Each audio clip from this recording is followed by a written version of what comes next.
Si Congressman Dan Fernandez is now on the line. Okay. Let's bring him in. Congressman Dan Fernandez Okay. from the Quadcom. Thank you for taking our call, sir. Magandang hapon. Hi, Good afternoon, Congressman. Edwin, Ami, saka Ronald. Good Yes, afternoon, sir. Ami. Magandang hapon. Good Sir, afternoon Yes. Hapon, Kong Dan, no? Kamusta si Caldema? Yes, Nahimasmasa na ba? Hindi ko alam. Kanina nandun ako sa hearing ng Public Order and Safety. So, hindi pa ako nakapunta ng plenary. At nagmi-meeting pa ako dito. So, basically, hindi ko alam kung what happened. Mukhang hindi naman yata siya dumadalo ng session niyo pag nandun lang si Digong. ano yung attendance? Hindi ko talaga... Hindi ako nagsabi noon, si Ace.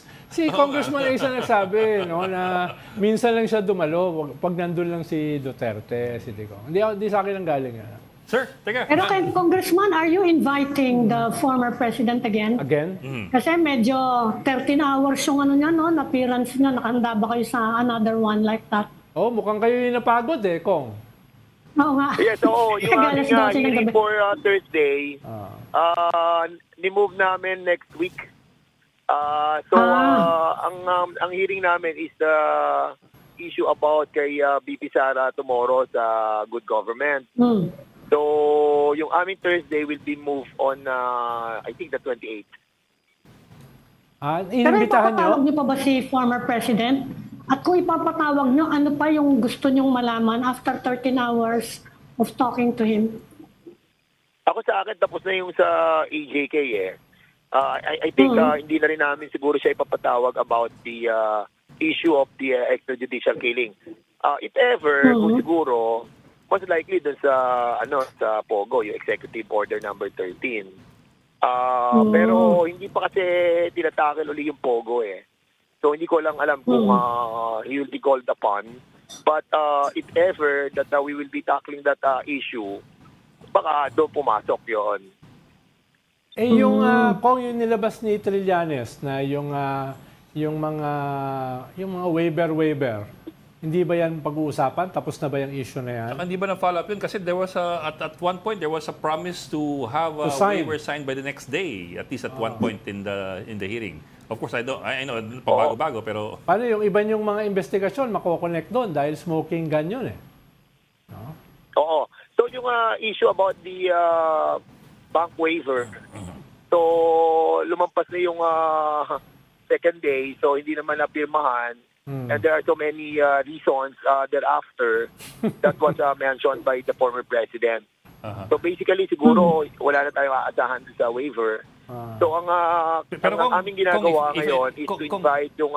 Kong, if I may, Kong, pero naghanda nga kayo ng waiver nung the next day? Tama ho ba?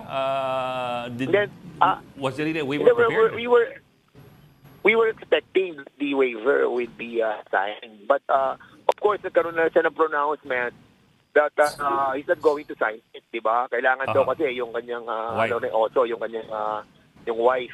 So alam naman natin that hindi na talaga mapipirmahan yung waiver. So ngayon, ang sa amin, we have invited yung AMLA at malaman po natin, of course, wala pa rin kaso eh. That's the reason why siguro umaasa tayo doon kay Art Carandang. That was mentioned by Trillanes na ombudsman, former, I think, deputy ombudsman for Luzon, who knows about this issue about the money on those banks. So we're trying to find out yung whereabouts ni Art Carandang, and we will be asking him to be present on the next hearing. So Kong, kahit magpasampal si Trillanes, hindi na pipirmahan yung waiver? Well, ako kasi kung talaga pipirmahan yon during that time that we are discussing that nabago na kasi statement niya eh.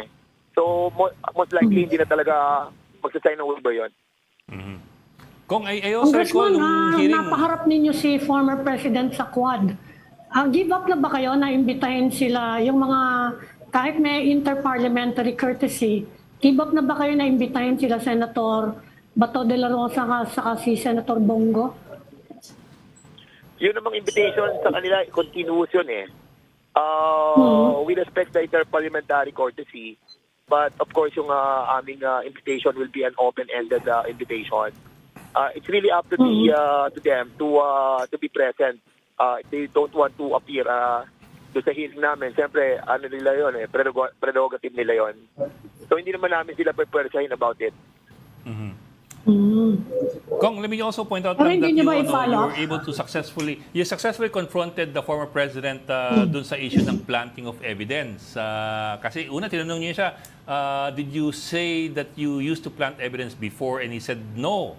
And in fact, sabi niya, it's something that they would teach against. Ganon. And then you showed the video of him saying it, so eventually, napaamin siya. Now that was good preparation on your part, but my question is, did he not just perjure himself when he said no?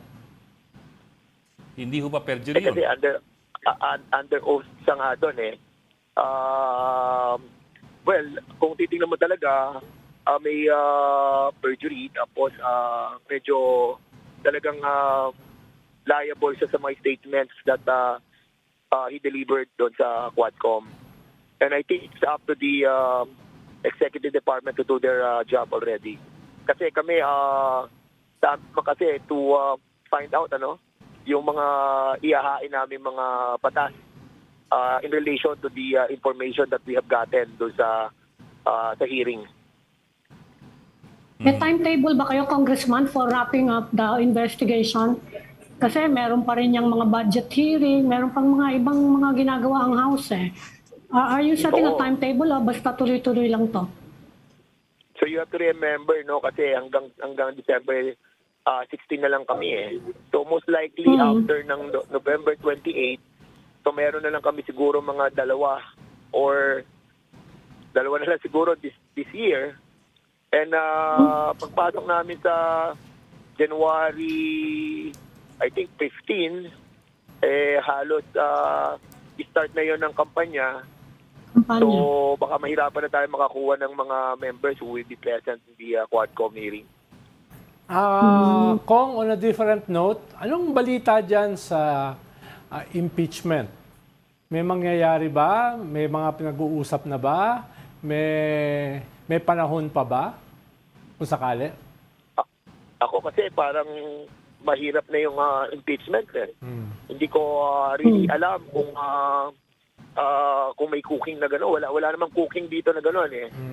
So, depende din sa mga evidences that will be presented na na-present na rin. Kasi tomorrow nga, inaantay natin yung mga resource persons na mga empleyado doon sa Office of the Vice President. Pero hindi pa rin sila uma-attend eh. Kaya nahihirapan tayo. But of course, siguro sufficient na yung mga nakuwang mga information doon sa good government. So kahit i-microwave, hindi kakayanin ng cooking? Yung ano yun? Kahit i-microwave, hindi kakayanin. Hindi siya cook eh. Mabilisan. Hindi siya cook. Hindi niya Maiwagan nakuha. naman yung Hindi, pinapatawa ko lang si Kabayan. Masyadong seryoso eh. Ako kasi kung tatanungin talaga, parang we're running out of time na yan. Pero of course, hindi natin alam kung anong magiging situation in the next few weeks. Okay. Maraming salamat, sir. Congressman Dan Fernandez, co-chair ng House Quad Committee. Thank you for taking our call this afternoon. Salamat, Kong. Thank you, Congressman. Ronald. Thank you, Edwin, saka Ami. Maraming salamat sa inyo. Mabuhay. Salamat. Yeah.